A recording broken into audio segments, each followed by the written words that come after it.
Welcome, I'm Kinetic Symphony. This is Dave. I hunt down and report on weird and true mysterious stories, from glitches to the supernatural. Case file number 1775, written by Fair Platform 9314. In the dark of night, something wasn't right. I lived in an apartment during my sophomore year of college with two friends. Most nights we'd watch TV together before we went to bed. I normally fell asleep during this, and they just turned the TV and lights off when they went to bed. I'd wake up an hour or two later on the couch in the dark and go to my room. One night, I woke up and was surprised that my roommate was still awake. The TV and lights were still on. I cannot remember one word of it, but we had a long conversation. Eventually, I had to use the bathroom and told her I'd be right back. My bathroom was down a hallway that connected to the living room, so you could see the living room from the end of the hallway and vice versa. I used the bathroom real quick, stepped back into the hallway, turned to the living room, and stopped dead. The TV and lights were off, and my roommate was gone. For some reason, I was just struck with this very intense feeling that something was wrong. I know the rational thought here would just be that she went to bed after I left. That's not where my mind went. I immediately felt that something was off, and the feeling was so intense that I couldn't even bring myself to walk back to the living room. I went to bed, and that's where I woke up the next morning.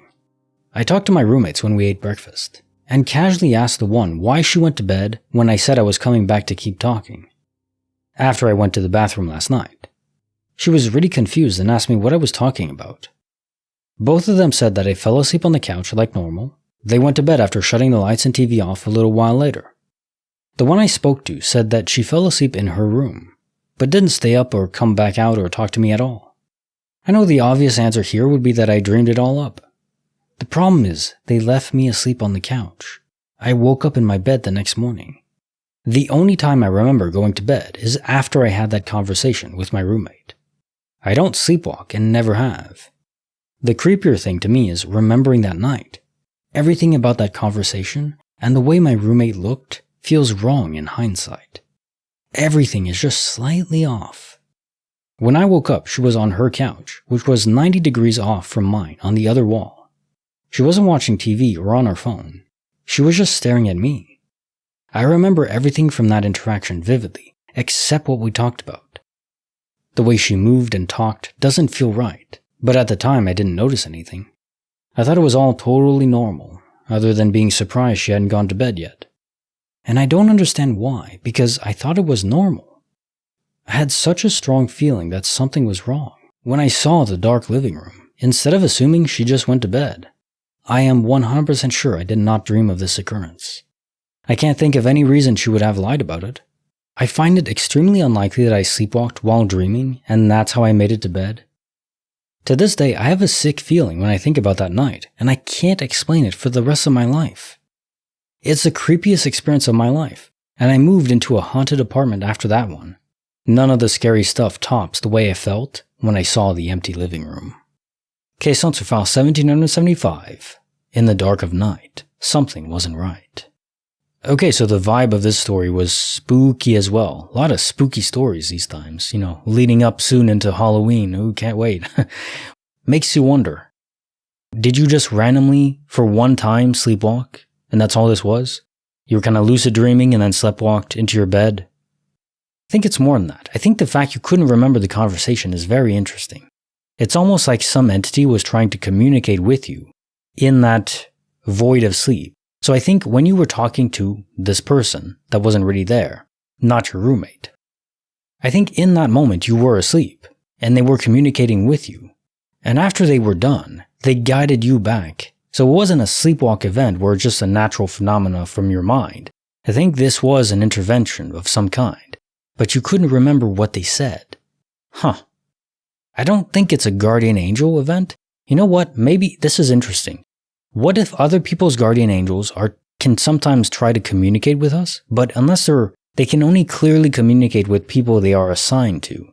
If they're going out of the way to help other people or inform them or tell them something they're not supposed to know, maybe that's against the rules, and it's very hard to do. That's just pure speculation, I have no idea. Maybe this was just a sleepwalking event and, lucid dreaming. But I don't know, is that common to sleepwalk one single time and never again? I don't think it is, but maybe it's not impossible. So we'll chalk this up as unclear, but unclear and extremely scary. Case file number 1776. America. Written by H2G2 Gender. Reflections blur and faces stir. Since I was 13, over a decade ago, reflections of myself in mirrors, flat, regular mirrors, and glass, flat, regular, and even surfaces of glass in my home, in any of the homes I lived in or often slept in, have a tendency to have some sort of glitch now and then. Sometimes my face is not the exact same angle as my head. Once it was just tilted enough that I'd have to tilt my head to the opposite direction for my face to be straight. Sometimes features are blurred. Like one time, my eyes look just like a blurry PNG version of my eyes, or my mouth just looks ill-defined. Most times when this thing happens, it's movements not syncing up right, either with a delay or janky and jerky motions. It isn't lack of my own facial recognition or just a skewed perception of self. All pictures and videos look fine, and all my carbon monoxide detectors are fine. None of my prescribed meds or any interactions between meds have any chance of causing this effect naturally, neither would any medical condition. And it doesn't happen with mirrors or glass in public places either. It doesn't happen all the time either, but just frequent enough that I would just rather remove mirrors, not look at glass when reflections would have, or should, look more defined and clear. I've kind of become desensitized to it since it happens every now and then, even over a decade after I remember it starting. It reminds me of how mirrors in video games aren't detailed, or when there's a live stream delay, like someone just didn't do a good job in programming that part of reality. Yeah, it's going slightly into an uncanny valley sometimes, but usually I just feel like I need to let things buffer for a bit before I look in a mirror or at a glass again. Kind of mildly annoying and a bit unexpected at this point. So yeah, does anyone else experience this, especially at least a few times a year? Is it bad to be desensitized to glitches like this? Should I be more worried about this type of glitch or glitches in general? Is this just a thing that happens normally? I don't think it qualifies as Bader-Meinhof, to be honest. It just happens sometimes out of nowhere, and no one mentions anything like it ever. Sorry if this sounds like low-energy, passive existentialism. I'm just weirdly comfortable with the possibility of my current reality not really being real. The philosophy professors say that's beneficial for metaphysics. I came to terms with the state of my reality and the uncertainty thereof a long time ago. Case notes for file 1776. Reflections blur and faces stir. Yeah, so there is a condition where people are not able to distinguish between faces. I forgot the name of it, but it's pretty rare, but it does exist and it's well known. But I don't think this could be it. It doesn't sound like any medical condition I've known of because, well, first off, this never happens to you if it's mirrors in public, reflections in public. It's only when you're alone. It's almost like when you're alone, the server cluster is not interfacing with your mind properly. It's almost like there's a disconnect or not enough processing power allocated to your mind.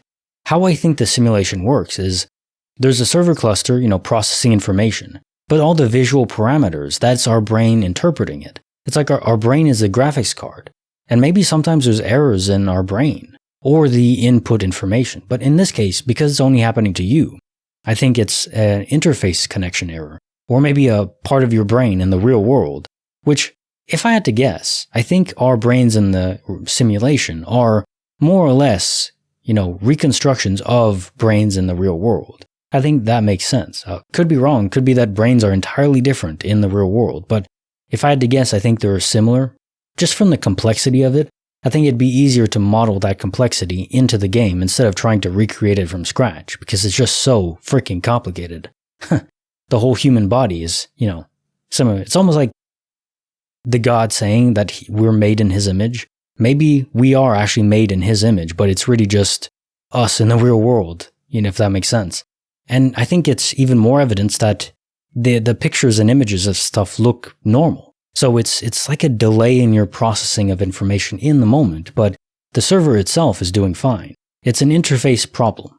Hell, it could be whatever connection, we're jacked into, like in the Matrix, they jack into the back of your skull, which is, I do not want to imagine that. That's, imagine how that feels. Ugh. Probably a connection issue is my guess. I wonder if they can detect that in the real world. Probably. And if so, they'll fix it eventually, but maybe they can't fix it while you're actively playing. So it'll only be when you jump back in the next time that the connection is fixed. So this time you'll just have to deal with sometimes having blurred reflections when you're alone. When you're not alone, I guess they fix it by just having enough processing input. The connection is faulty, but you pump enough juice into it and it fixes itself, something like that. Curious. Now time for the joke of the day. I got fired from Pepsi after working there for 20 years. See, the problem is I tested positive for Coke. Betrayer! Like the video, subscribe, hit the bell. Kinetic Symphony signing off.